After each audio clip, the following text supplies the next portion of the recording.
So we are starting our second presentation. So over to Vipin now. Hi guys, this is Vipin and I'm working as a solution architect in Unicolumn Software Private Limited. And today I'm giving you a presentation on unit test your Sitecore website with Sitecore Fake DB. And it will be an introductory session for unit testing. So the items I'm going to cover in this session will be like what is a unit test by definition and what we think the unit test is, and then what is our mission, then what components we actually need to, like minimum components we need to do a unit test for a Sitecore website, and then we will try to set up a unit test project, and then we will do some unit testing. We will write some unit tests. I mean, those will be simple unit tests. Don't expect anything unusual. And then if you have any questions, you can ask on chat window. You can write on, or we can have separate 5 or 10 minutes and for question. Okay. So what is a unit test?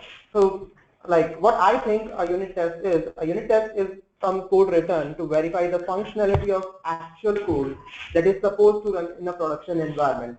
So we need to select a piece of code that may be a business logic and that have several conditions, having interactivity with several components. So we want to test that because we want to ensure that things will work as expected into the production. So unit test is something predictable, which I know that what the result should come. And then why it has importance, because nowadays we are doing agile development and there are so many challenges. We want to market or release new products, new websites, new features early, and we want to gain the customer satisfaction. And the way we get it, the smooth deliveries and the successful deliveries of the product.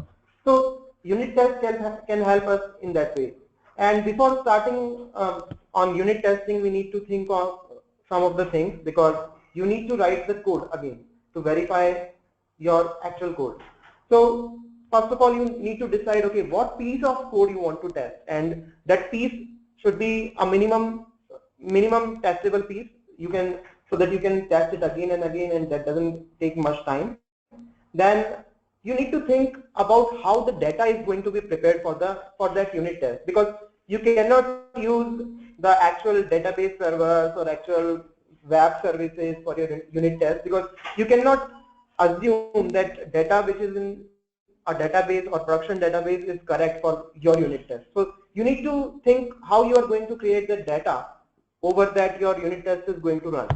Then how the dependencies will be mocked. This is another area you need to think of before starting unit test. You may need to like use dependency injection or some kind of framework in your code before starting, because whenever you are going to write the unit test, if there is any code which is interacting with any service or database, you need to mock it, because you are not going to access actual database or service. So before starting the unit test, your framework should be like in that way. If your website is accessing some of the things, so you need to before starting the website coding, you need to think all these things so that you can write the unit test. Then by definition,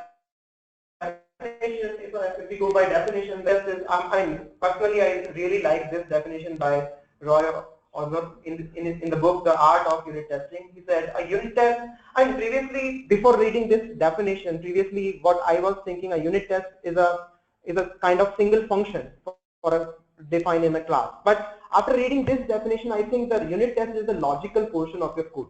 It doesn't always mean a single function. It can be a combination of several functions. So with this definition, I think a unit test is an automated piece of code that invokes a unit of work in the system and then checks a single assumption about the behavior of that unit of work. So I really like this definition, and in future I'm going to write unit tests based on this. So a unit test is not always the smallest possible part of code. It can be a big part and a combination of several functions, but it depends on you how you define your logical unit. And then it is not necessary we write unit tests for each method, but we should pick a logical part for unit testing. So what is a good unit good unit test will be like able to fully audit, like we use any kind of tools like TeamCity, VSTS, so that we can set up our unit test project there and in any environment. So it should be fully automated, then have full control over all the pieces running. So as I said that in your code you may have some dependencies, your code may be accessing some databases, your code may be accessing some services, so you must be doing mock-up in your unit testing, because it is not like feasible or it is not recommended, it is not a best practice to actually use the actual production databases or actual services into your unit test. Then can be run in any order if part of many other tests. So your unit test is not like a code in which you have, like our code is sequence based. If I'm running some code, some line can be executed in any sequence. So there may be problems if we change the sequence. But in unit test, we can run any test, we can run our test methods in any sequence. So the result will always be same. Either the unit test will pass or fail. Okay, but that will be dependent on the data, that will not be dependent on the sequence. Then runs in memory. So everything, it is similar to like mocking up. So whatever you are doing, you should be doing into the memory. There shouldn't be any case, okay, you are reading some file or anything. You should avoid all those scenarios for unit test.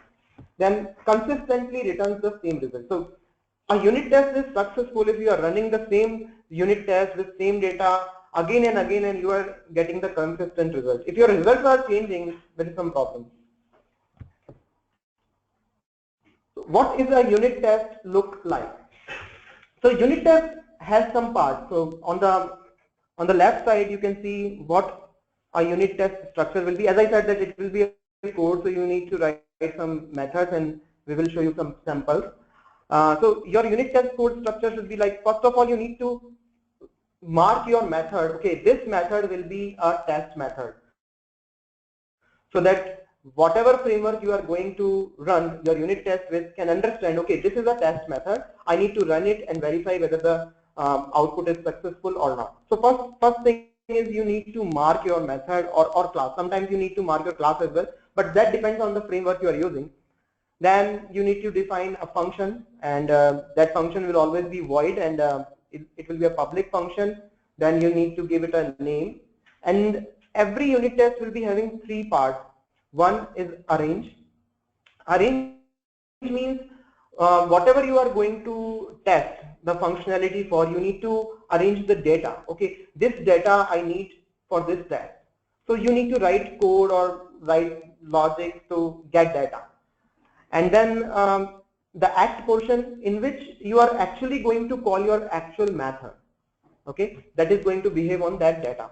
And then after that section, so in this section you are going to write your, okay, whether the result is expected or not, or something else. Okay, what you want to check, what from your result, what you expect that result should be. So for example, on the right side I have a sample code. So I assume that I have a calculator class, let's say in C#, and that has a method execute, and that is having three parameters, two integers, and one is operand, that could be plus, minus, divide, and multiply. So I'm writing that unit test, and my framework needs that the method should be attribute with a test. This thing above, this is the attribute which says my framework, this is the test method. Then I'm defining my method. Then in arrange, I'm arranging the data. Okay, x is 10, y is 2, and I have an operand of plus. Then in act, I'm creating the instance of my class. This is the actual code. This is actual class that I want to test, and then I'm calling on this. I'm calling this method execute, and I'm passing parameters. Okay. And then in assert, I'm writing, okay, what I expect. So with this, I expect, okay, the result will be 12. So if my function is okay, the test will say, okay, when I run this test, the test will say, okay, successful. Otherwise, if there is some problem in this execute function, then it will say fail. And we will see this in a with example. So that is about unit testing, because I know there are people who doesn't know anything about unit testing. But so that's just a basic idea for unit testing. Then what is our mission with this session? So I have a Sitecore website solution where I'm using Glassmapper as ORM. So I have a very minimum code, and we just want to cover the basics. So and I want to set up a unit test project for my website project. So for that website, we are going to set up a unit test project. Then after setup, we will perform some unit tests for the website custom code. And just for a note that to keep it simple, and I have only one project in my solution that contains everything. I mean, generally when we create a Sitecore website, we divide our projects into frameworks, domain, Sitecore controllers, views. So that's for the big website. But for now, for just a introduction, so we are just having everything into a single project. But in actual scenarios, you should create separate unit test projects for separate projects in your solution. Okay, so what components we need to unit test a Sitecore website? So we need Sitecore FakeDB first, and that is because, as I said, application actually uses databases to get the data, and based on that data we write the code. But as we discussed in the definition and introduction, that unit test should not actually access your actual databases. So we need something which can mock that database component. So Sitecore FakeDB is that component which can actually fake or mock that actual database into a demo one or dummy one. Then because we are using Glassmapper, so we need Glassmapper for Sitecore. We need a test framework, and you can use any framework, but for now I'm using NUnit test framework. Then Fluent Assertion. I mean, the test framework actually gives you some code or syntaxes to check your expected results, but Fluent Assertions is a extension kind of list of functions which gives you more, like when you write, there will be increased in readability. So I mean, we will discuss a little bit about it, but it will just to make your code more readable. And then we need some Sitecore library references. There is a minimum set we need, and then based on the code you are going to test, you need to reference more libraries as per your code. And then we also need Sitecore license file, because Sitecore FakeDB needs that, otherwise it won't run. Then what is Sitecore FakeDB? So it's a unit testing framework for Sitecore, and it creates an in-memory database. Then what it supports, it supports almost everything, that you can create templates, you can create items, you can create versions, you can define fields, you can create item versions, and several other things. By default, it creates a basic structure of Sitecore content tree in memory. It also supports to mock pipelines, authentication, roles, link database settings, and etc. So everything, like when you write your code, sometimes you write code for authentication. Okay, if I am this user, then do this. I am this user, then do this. So that kind of functionality or that kind of mocking support is also available into Sitecore FakeDB, and it also supports like pipeline mocking. So sometimes we create custom pipelines, or we use the defined pipelines of Sitecore, but we want to mock that, okay, actually the pipeline does this, but for my unit test I need the pipeline to do this work. So we can mock it with using Sitecore FakeDB. Then if you need more information, you can go to this, you can go to Sitecore Marketplace and search for FakeDB, and it will be there. And there are lots of examples they have given for all the support they have actually supported in this tool. Then Glassmapper, I think everybody, most of the team members or Sitecore developers are now using Glassmapper, because it's an ORM, and it converts your Sitecore entities into strongly type objects, and you just need to define interfaces or classes, and you just need to define mappings. You can also like generate the code, so it will save time. So it's a like very powerful tool and with lots of features. So if you need more information, you can go to this link, and you can find more information about it. Then NUnit test framework, so it's a testing framework, because the test, as I said, that we need to write the code, and we need to define, okay, this is my test method, okay, these are the metadata or something.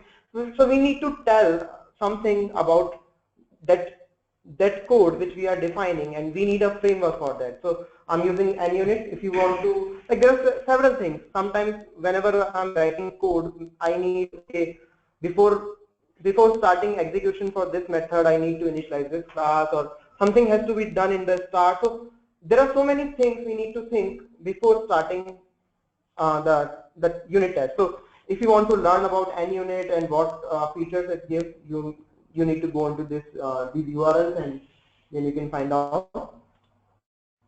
Then fluent discussion. So as I said, that it is just for readability of code. So for example, it says that there is a string actual which is having A, B, C, D, E, F, G, H, I. It's a simple string, and we want to test, okay, if this string starts with AB or ends with UI or contains EF, or we want to, like, check several things under it with the data. So this is a, like, more readable. I mean, we can also use that the default starts with or ends with, but that gives us bool, and you cannot again, like, you cannot change your function. What here we are doing, we are changing the functions. So after the start with, we are again writing and ends with. If we are going to use the default start with, the start with is going to give me a bool. So I cannot chain again a new function. I can change the function only those supported the bool type of bool type. So this is just for readability, and it is having so many extension functions for string, list, integers, and so many types. So I mean, it's just for readability, but it's good. So more information can be found at fluentassertions.com. Then let's start our demo. So a little bit of theory I want to cover before going on to demo. So what we need to do to set up a unit test project. So first of all, I mean, we will go one by one and slide by slide. So on this slide we have few steps: that open your Sitecore website Visual Studio Solution, and then add a unit test project. Make sure the target framework is equal to your actual code project. Add following DLL references to the project, and so there are some steps. So let's move to our Visual Studio Solution. Yeah, I mean, what I see is that it's saying stop recording, so I think it's already started. Yeah. Okay, so I'm moving to my Visual Studio Solution. Let me bring it here. Okay.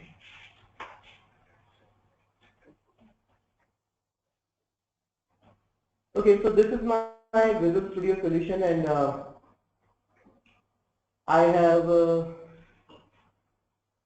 Glass method installed here, and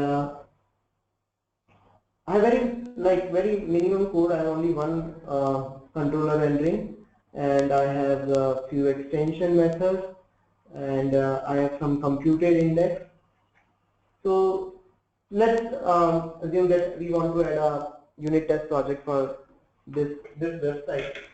So right click on the solution, add new project, and then you need to select test, and you can give it any name you want, and click on OK.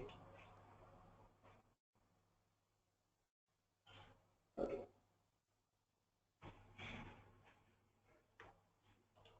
So now the second step, okay, we forgot to compare the framework version, so we need to ensure that whatever the framework version we have here, so it's 461. So that should be same for our unit test project as well.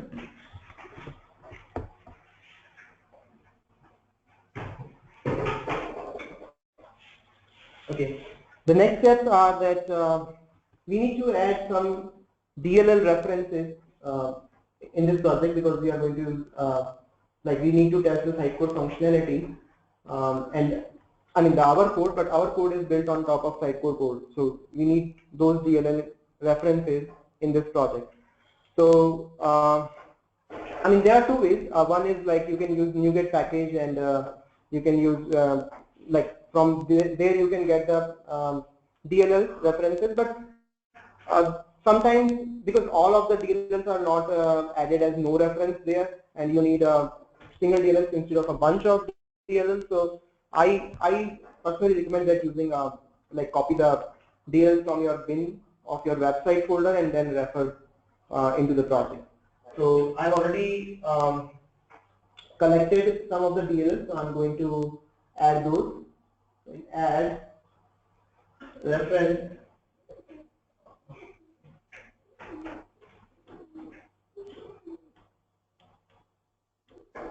going to browse and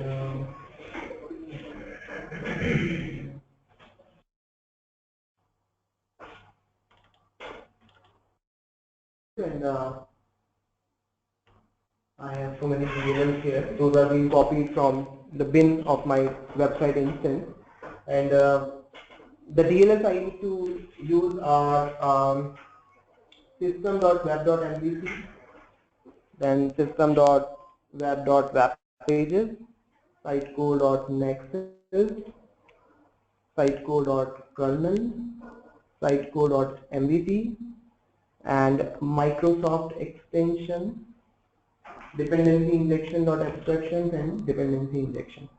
So these are the initial bare minimum DLLs we need to use. Okay. Okay. And then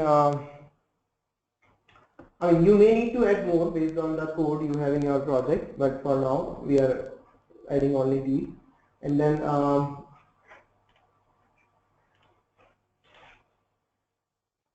we need to add project ref. Just a second.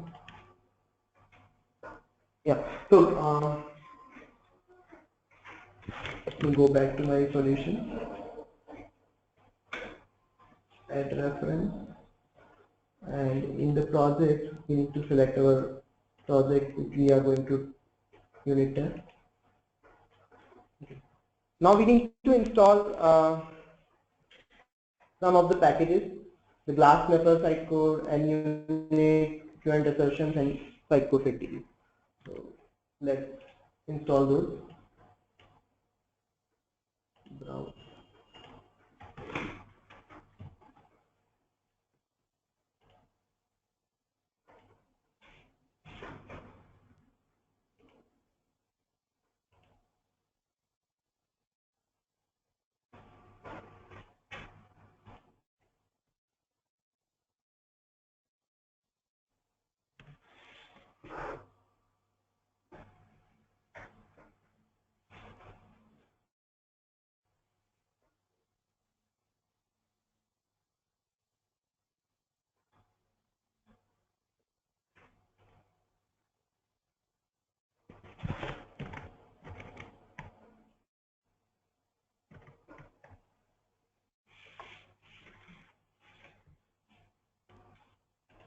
Let me check.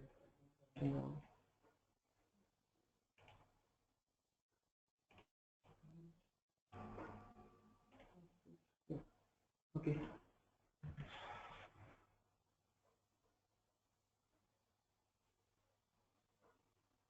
Okay, so it's installed. Then we need to go here and we need to install NUnit. Let me check what's in sequence. So yeah, NUnit.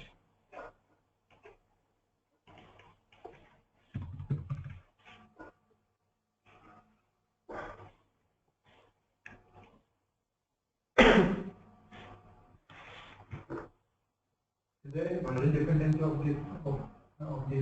You should use the same. I mean, for NUnit there is no version dependency. You can use this, but the glass mapper you should use the same version as you are using your website. Okay. Then fluent assertion.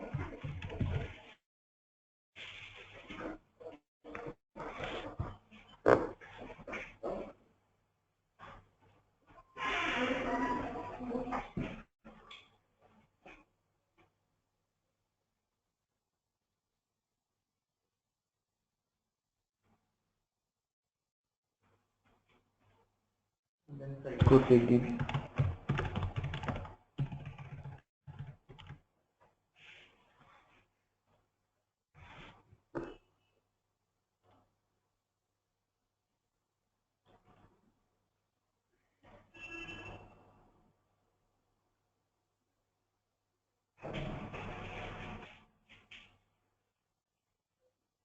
Okay, so let's launch this.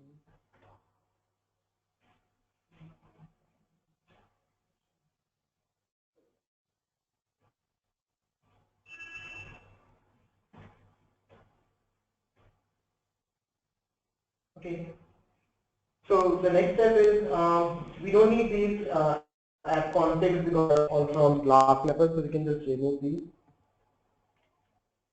And this app start code as well, because this code is already in our website project. And now we need to set a few things in the app config, and let me open the presentation back so that we don't forget to follow any steps. So yeah, so we have installed all new web packages. We have added reference for our code project. Now we need to remove appconfig and extra, so that's already done. Now open appconfig from unit test project in Visual Studio, read the comments above. Okay, so now we need to move to the appconfig file. So in appconfig, there are two things we need to look into. The first is this section. So it says, okay, if you are on 8.2 or prior, you should write Sitecore data.database. If you are 8.2 and above, then you should use this bit. So my DLLs are 8.2 above. So I'm just copying this and changing this to default database. The next step is you need to give the license file path. So and let me let it be as is, because I want to show you what will be the problem if we don't change it. So back to the presentation. So we have changed the database, and then the next step is to change the license path, and this error will come if we don't give it a right license file path. So let's see. So leave it as is for now.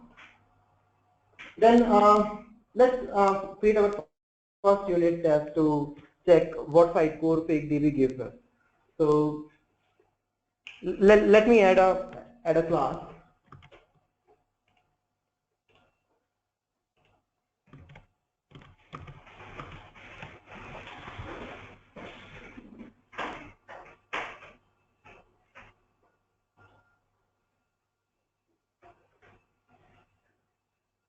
Let's name it Sitecore Fake DB test. Make it public,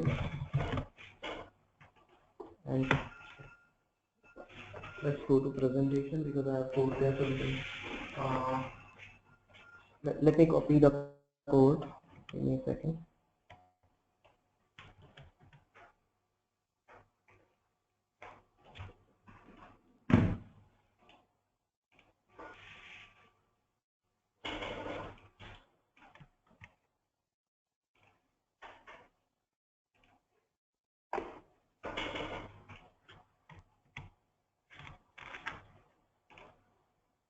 Okay, so this is my first sample code, which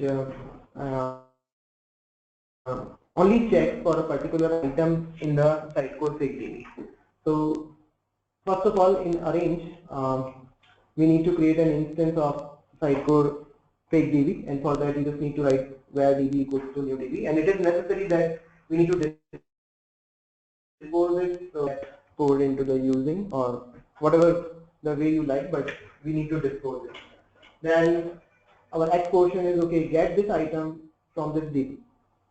Okay, and then the asset will be, okay, this item should be null. So the item should be available there. Okay, and now to run the test, we can just click over here and say run. So the expectation is that we should get an error because we haven't given the correct license file path. So the required license is missing. Okay, so let's move to the code again in the config. and we have to give it a proper file location. So I have one with me, so I'm going to do that.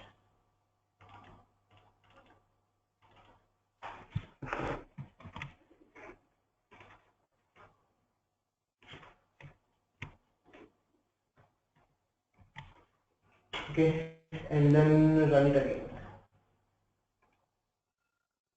So this is the window. It shows what required license is missing. Let me check.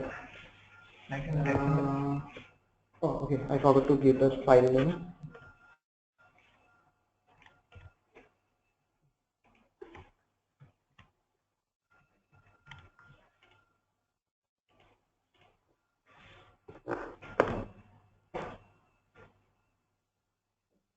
Okay. So our first sample test has been successful. So now let's find out. I mean, it's a little bit. I'm curious about what items are by default coming into the Sitecore FakeDB, because we haven't created anything. So what items it is by default creating for us? So let's. I have a code, so let me copy that code here. I mean, I'm just using the another test method to find out that, and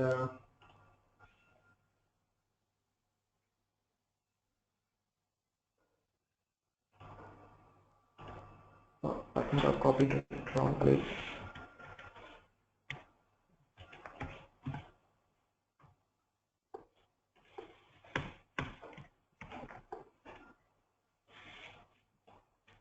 Okay, so this is a sample function which actually iterating over all the items. It's finding into the Sitecore FakeDB and just appending the full path into a string builder, and at the end we can see what is in the string builder. So I'm placing a debug breakpoint here, and we can debug the unit test as well.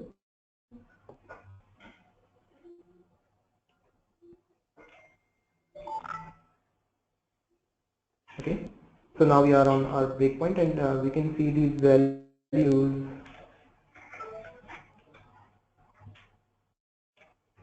So these are the by default items that comes with the Sitecore FakeDB. Okay. Yeah, I mean, whenever we launch the DB, it by default creates these items. Okay. Let's finish it. Okay, back to the presentation. So as we confirm that these are the items which are coming into the Sitecore FakeDB by default. And one thing to note is that whenever we say FakeDB to create a new item, and we don't give it a parent path or parent item, so it is always going to create under Sitecore content. Okay. Okay. So before moving with the presentation, we should I want to give you some introduction over FakeDB. What possibilities are? I mean, I'm not going to cover everything, but few of the possibilities I want to discuss with you.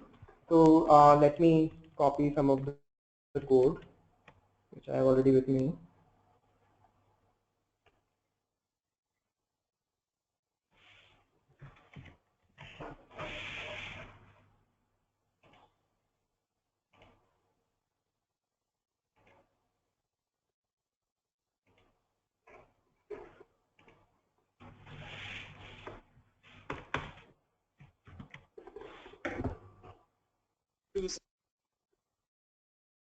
Hello.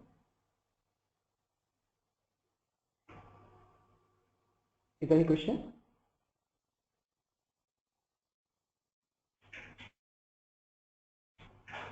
Okay.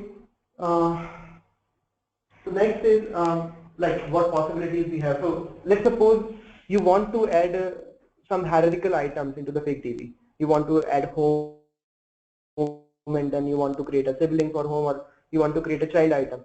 Like you did do in Sitecore, you go and create it, insert options, you select the template, and you create so many items in any level in Sitecore, right, using the UI.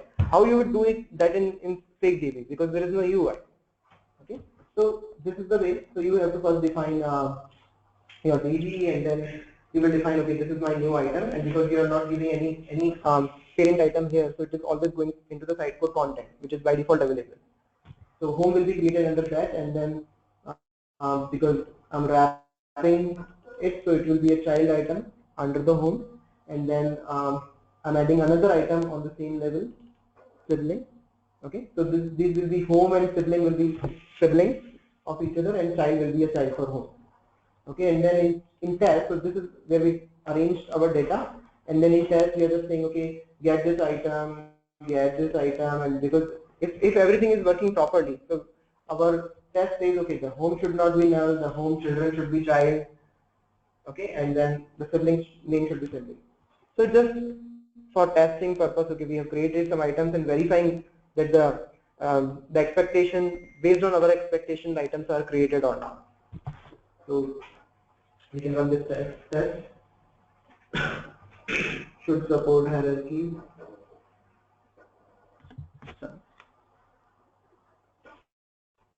Okay, going back to this. So other options are like should support parent. So if I want to give it a parent, okay, the item should be created, like the first item should be created under some kind of item. It's not always sitecore.content. I want to change that. So you have to give this in the constructor, the parameter, you have to give this parent ID, and you can use any sitecore ID, I mean ID you want, or the item should be exist there. But the thing is that you cannot give any ID as you work in sitecore, so the parent item should be there. Okay. So now, okay. So now we have we are just checking, okay, the item is created under system instead of content, because by default the item will be created under content. I'm not going to run this. Do you want me? Okay. Then should support template. So what if I want to define template in FakeDB? So you can say, okay, first of all you need to get some IDs for your template, and then you say, okay, DB template is the class to define a template, and then you need to give it a name and what ID that template is going to use. Okay, so inside course ID is generated automatically, but here we need to define the ID, and it helps. Like if you are if you want to test something, okay, like in Sitecore, sometimes you write conditions on your code, okay, if my context item is of this type, if my content item template is of this type. So you want that ability, okay, I want to mock something where I can define the template ID. If let's suppose if Sitecore FakeDB doesn't give you this functionality of template, specifying the template ID, and it is always going to create a new template ID for you, then your code is not going to work, because in your code you write the condition, I am expecting that this content item template will be of this ID. Okay, so it is necessary that we can define the template ID here, so that those conditions can be fulfilled. Are you getting? So you're creating a new home item with this template? No, here I'm only defining, okay, this DB has a template with the name of my template, and the ID of that template will be this ID. Okay, and then I'm creating a new item where I'm saying the name of the item is this, the ID of the item I can also specify.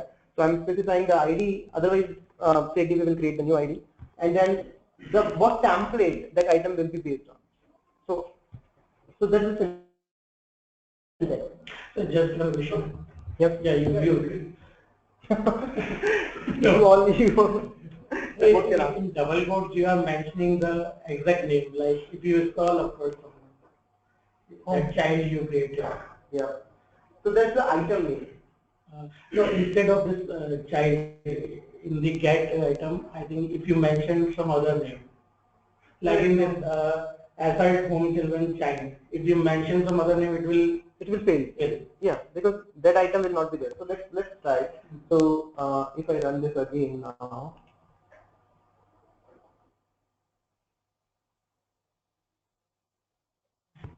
See, and it says expected object not to be null, because we have written the condition that the child should be null, but now it is coming as null. Okay. Yes, yes. So, in your template, you are saying that template name, my template. It should be anything, or it should be, you know. I mean, it's a string name. Yeah. So you can define any kind of string, but I haven't really tested that the functionality Sitecore gives you and it validates that your name is correct or not. It actually goes here or not. But as a string, you can define anything. Sitecore KDB is basically a set of functions. Yeah, to mock the thing because it creates everything in memory that goes up. yes, yes. So it's a set of collection of Yeah, functions. it's set of functions and functionality where you can define your, like as per your code you can define the data, because you need to think when you are going to test your code, you need to reverse. You need to think in reverse order. Okay, these things Sitecore gives me. Okay, how do I create using Sitecore FakeDB? So you need to give the thought on that. So this is the way FakeDB allows us to create templates and give our own IDs, because several times we use IDs as constants in our code. Then should inherit from templates. So sometimes we use that condition as well. Okay, if my template is inherited with that template or not. So Sitecore FakeDB allows you to define your template here. So let me go to this function setup DB. I have created two templates. The template DB template 1 is having one ID, and then template 2 is based on the 1. Okay. And then here I am getting the template, again template manager dot get template, and then template 2, and I am checking, okay, template 2 is inherited from the template 1 ID. Okay. Okay, so these are the few of the things. You can also define fields and versioning, like item versions, number versions, language versions, all is possible. Okay. And then this is sample of like pipeline, how we can mock the pipeline. So right now we are in test project, right? Let me go to the solution explorer, and it doesn't have your app config. Okay? There is no app config, so there is no Sitecore pipelines defined, and so how you can tell your like your test, okay, I want to mock. So if somebody says, okay, get this value from this pipeline, so how would you say to your Sitecore FakeDB? So for that, for example, I created a home item here, and I'm getting this item, and I'm creating the rendering model. Okay? And in rendering model, I'm creating the rendering, and this function is for the pipeline mock. So db.pipeline watcher when called, and we need to specify the pipeline name here, and then we need to say, okay, what we expect whenever this pipeline is going to call, what should happen. Okay. So here you will define your operation that will be executed when this pipeline will be called into this unit test. Okay, only in unit test. And this will be called when you are going to use this context service.get.push.page context. So in here or maybe here, because here we are accessing the model.item. So this will cause the Sitecore APIs get page item pipeline to be executed, to be called, and because there is no app config in memory, so that pipeline doesn't know anything about processors or anything, because right now we are not in website context, we are in unit test project context. Okay, and this function will be called. So let's check it. Let me put a breakpoint here, and here, and let's debug it.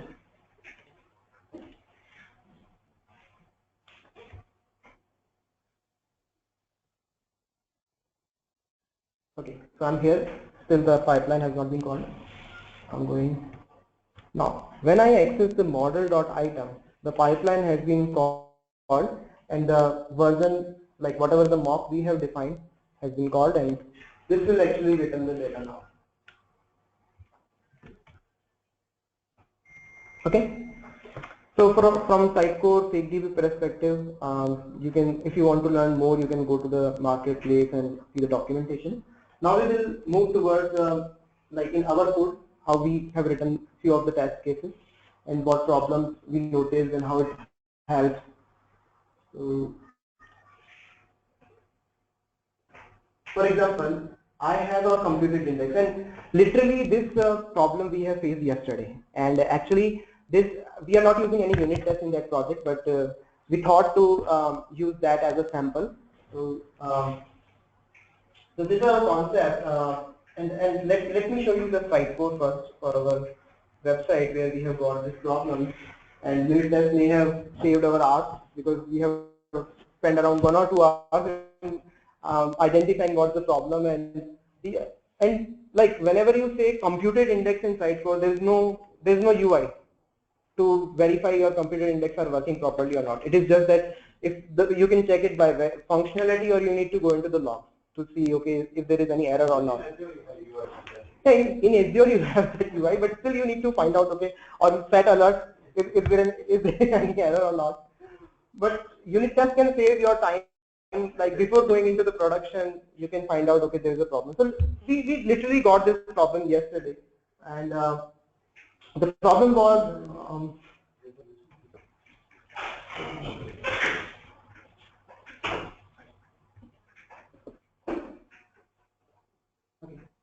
so in our website we have pages, and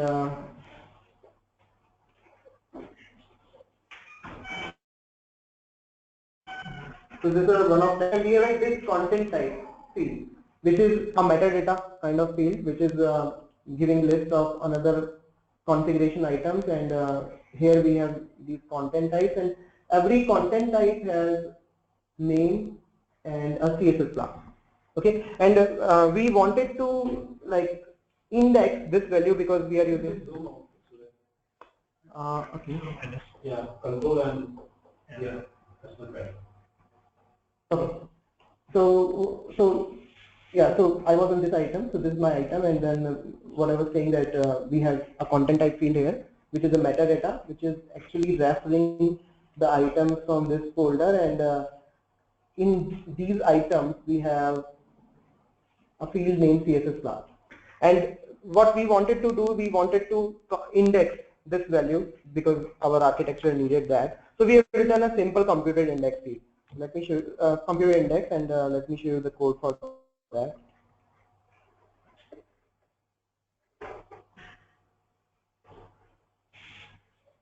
We zoom this as well.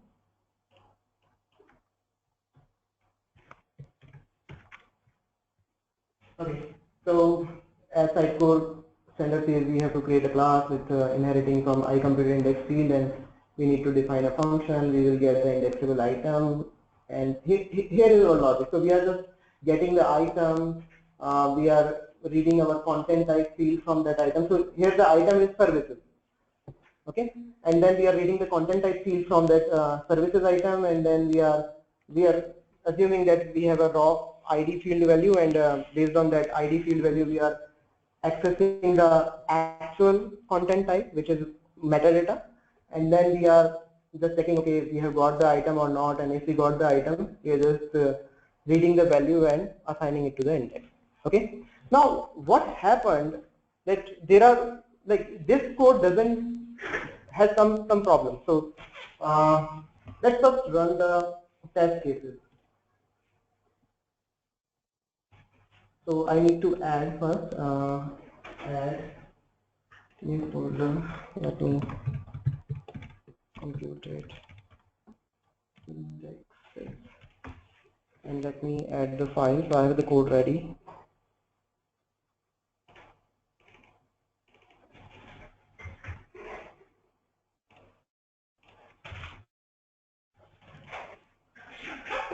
So this is my code, and we have few test cases here. One is we are assuming that field exists on our item, the content type field exists on the item, and it has a valid value. Okay, so first of all we are creating Sitecore FakeDB item. We need 2 items. So one is for our metadata, where we have a CSS class name and we are adding this to SageDB. Then we need another item like services, that page item where we want to tag it. So we are adding that page item and then we are tagging it with the actual value. Okay. So we have created the DB. We are now getting that home page again. We are changing that as we need to add another reference because we are using search. So we need to add Sitecore content search DLL.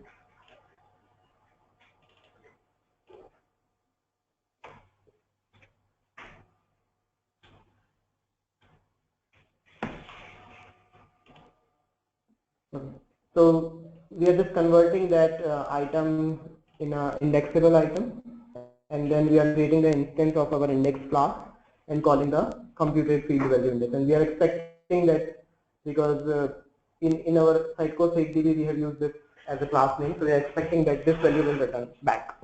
Okay. So one by one we run all the unit tests. First of all, I'm running this.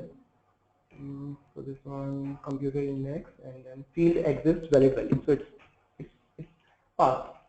Next, it says field exists but empty value. Okay, I have the content type field on my page item, but that is not tagged with anything. That is possible. It's a valid case. So in this, when I'm creating a DB, I'm creating the metadata item and yeah. So the CSS field is there, but there is no value.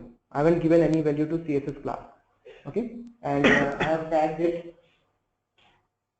Oh, okay, so this is the case where the metadata value doesn't have the value. It's not the case where tag doesn't have the value.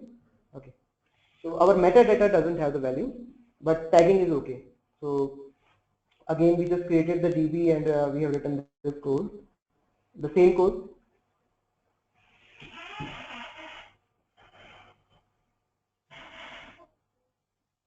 Okay, it also passes. Then field exists but no value. Let's check what's in the DB. So it says, okay, there is no metadata. We only have the item and we haven't tagged that item with the metadata. Okay, it's possible, it's a case. So if we run this,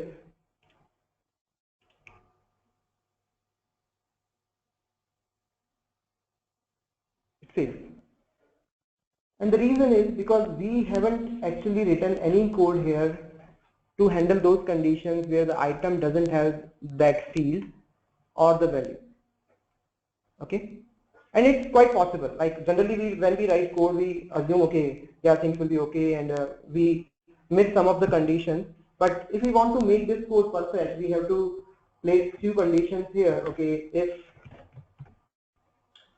we have the content type field, so content type field not equals to null.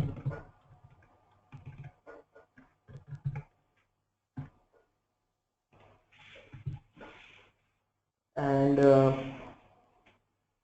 because here we are like, okay, let's suppose I just fix this and go back to my test case and run it.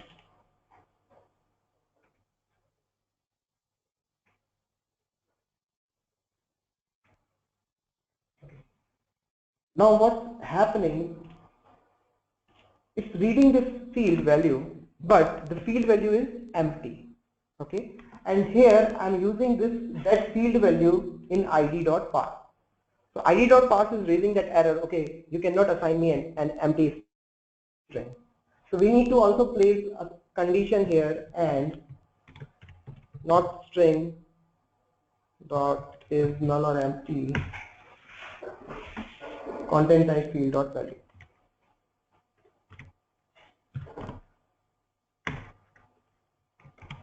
Now we go back and run this.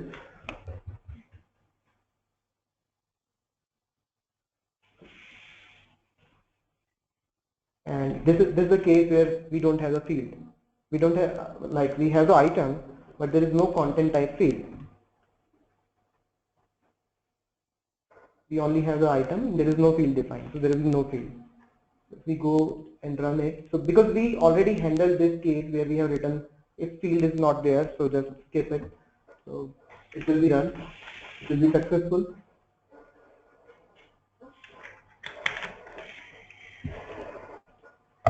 So this is the power of unit testing, I mean, because generally we miss conditions, but the thing is that you have to thought about the conditions correctly. If you miss any condition, let's say if we miss this condition, okay, there is no, I don't suppose there will be any case of field not exist. So, and if that happens, so this error may come again. So it all depends on the conditions or the this unit test you are going to think or you are going to write. Okay.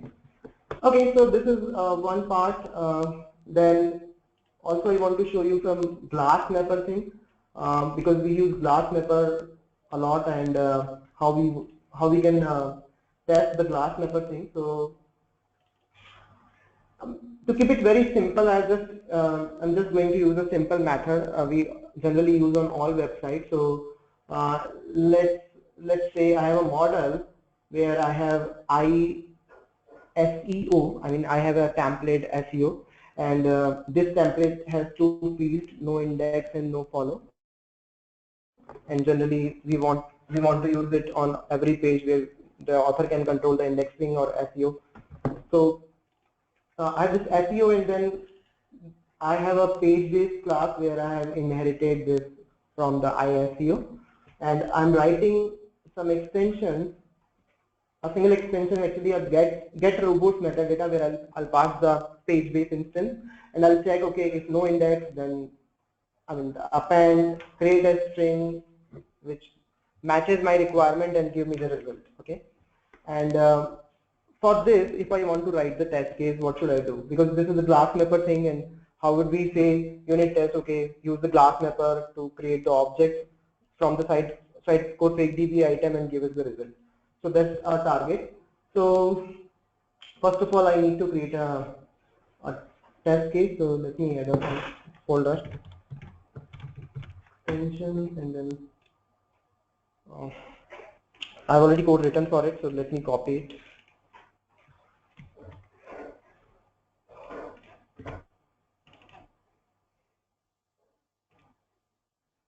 Okay, so these are my unit tests. So first of all, I'm saying create. I want to check a perfect condition where I haven't checked any checkbox.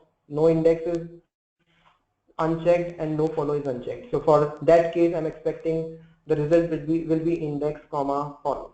Okay. So what I have created in DB. So I'm creating an item and I'm setting these two fields values as 0 by default. These are my default values, and just adding the item to the site code. And I'm getting the item, and this is the way I'm saying glass mapper. Okay, take this item and give me the converted or like the wrapped object of glass mapper interface. So this is to get the context, and this is to convert or typecast that particular item which is in here to this type iPage case. Okay, so let's try, and it is not going to work because there is something which we still need to do, but I want to show you because this is I mean this is not going to work, so I want to show you that.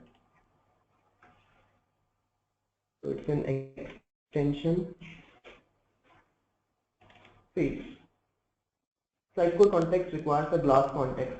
So like what glass mapper does in a website, it has an app start and it automatically calls this method here, the process method, because it adds a pipeline into the initialize.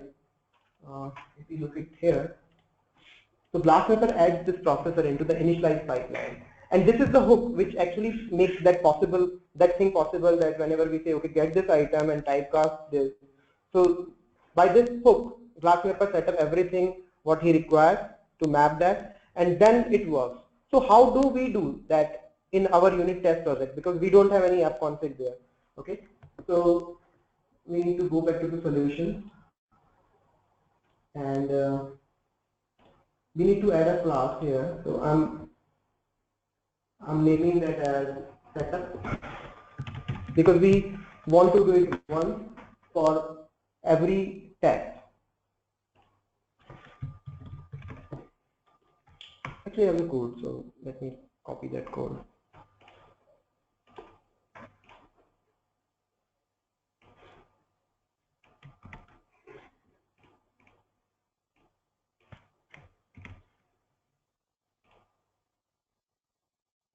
Okay, so this is the code. So with NUnit framework, NUnit gives us some attributes, those we can define on methods. So we can say NUnit, okay, run this method on before when you are going to run the method on a particular namespace. Okay, because we just want it to be done only once, as Sitecode does. Sitecode initialize pipeline gets called only once while the time of initialization. So in the similar manner, we want to say, okay, run this method only once for my test method. Okay, so how anyway does it that you have to define your root namespace here, and all of the names, like all of the methods under that namespace will not execute this function again. And then you have to create a class naming it marking as setup picture, and you have to mark a method as one time setup, and then in that method you have to write this. So this you have to create like what Sitecode is like what is going to be done into that pipeline, we need to do it manually. So in that pipeline the instance is going to be created and a function is going to be called. So I'm doing it manually. I'm calling this glassmapper SP, which is the class defined into our website project. Okay, it's not in our unit test project. And then I'm calling the process method, and because I just noticed that it is not using this pipeline argument. There is only one thing written into this, and it is not using arguments, so I'm just passing null here. Okay, and now if I go back to my method and run it, the test method, and run it again,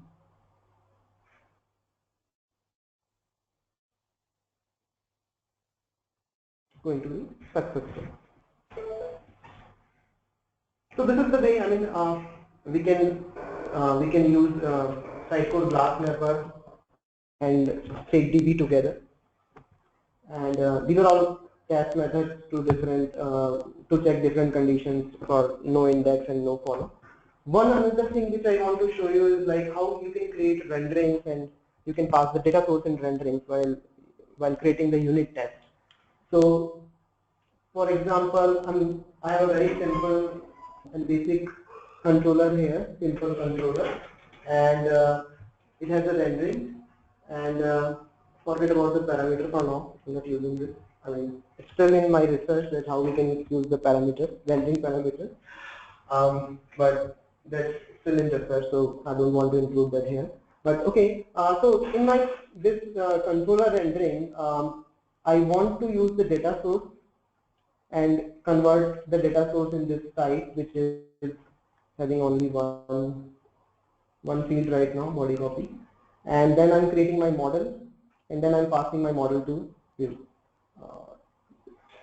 Okay, not sure. So it's very simple, but there can be complex logic, whatever you want to write. But the ultimate, like the goal is how we can pass the rendering the data source to this controller, and then you can write anything to create your model, and then how we can get the model and verify that the model has the desired output or not. So back to our unit test. Let me add another class.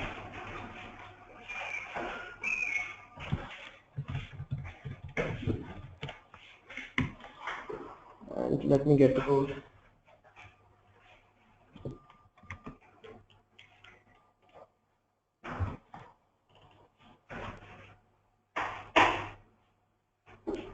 Controller.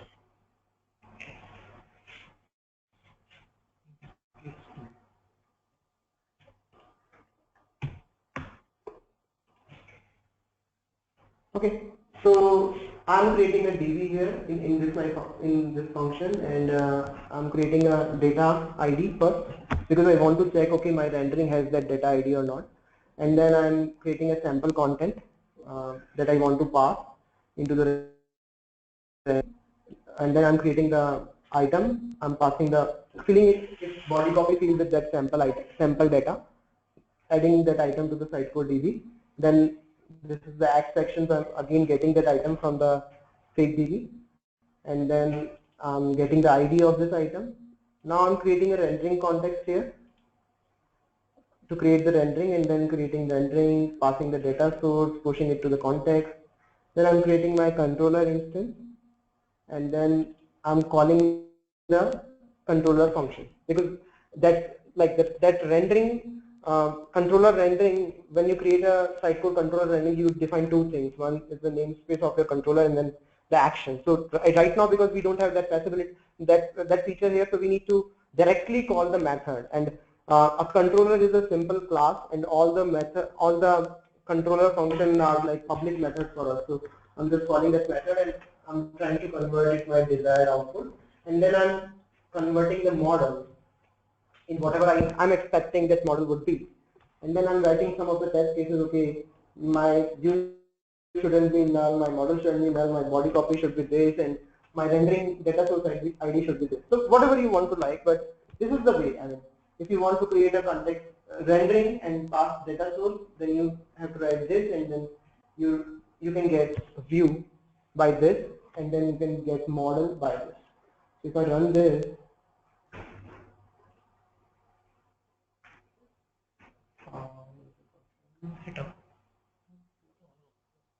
controller.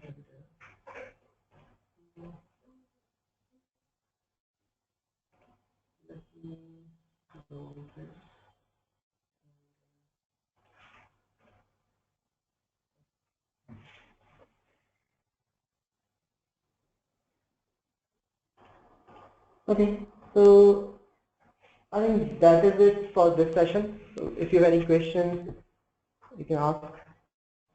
Well, can we tie up with the build solution?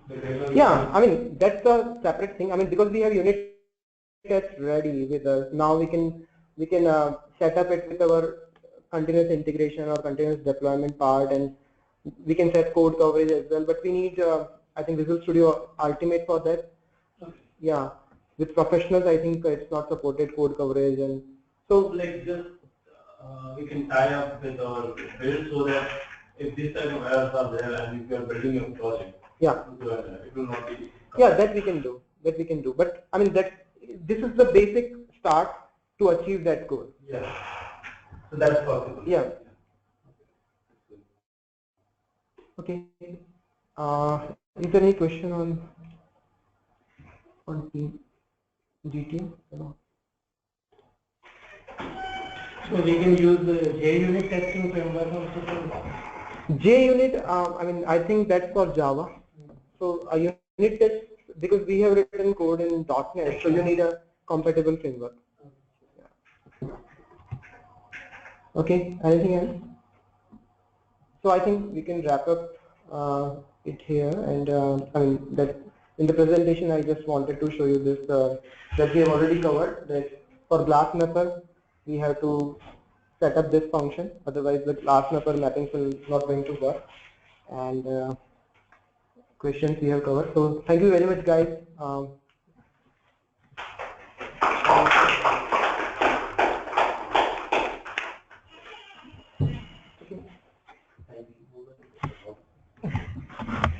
So thank you for now. We are done with our second presentation as well. And moving forward, we have plans to organize 2 more Sitecore user group meetings in the rest of the year. So stay tuned for more information on our website sujjampo.com, or maybe on our Twitter meetup account or Twitter. We'll share more details. And once we will be able to finalize the recordings, we'll definitely upload that on YouTube as well. So yeah, that's it. Thanks a lot for joining, and drop us an email or tweet, send us a message on Twitter if you have any questions. Thank you.